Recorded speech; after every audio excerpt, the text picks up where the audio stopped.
Hello mga Zay! Welcome to Ria Ambitiosas Mini Vlog. At dahil mga ambisyosa kayo, welcome kayo dito. So, nandito nga kami ngayon sa Ilonggos Ihaw-Ihaw na matatagpuan sa Lisandro Heights, Molino, Bacoor. Sino dito ang mahilig kumain ng ihaw-ihaw like me?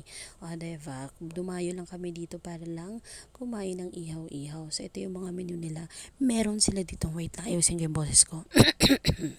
Ayan, okay na. So, ayan, meron silang isaw, paa ng manok, meron din silang pusit at isda like tilapia. Ayan, ito na nga yung mga in-order namin. Diyos ko, dalawa lang naman kami kakain. Pero tingnan nyo naman in-order pang isang barangay.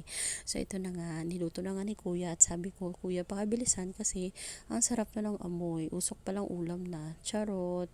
So, ito na nga, inaantay na lang namin tong part na to.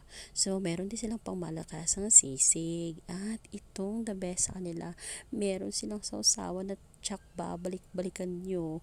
Yung sausawan nilang may toge, ang sarap. So, ito na nga, luto na nga ang aming order at just cause gustong gusto ko nang kainin. Kaso for the video is for the content. Alam niyo yung ganon. Ayan. So, eto, hindi naman masyadong sunog. Hindi lang yan. Sa ano effect lang yan. So, ito na nga, makakain na nga kami. Mga Zay, mga song. Happy eating. Yun lang.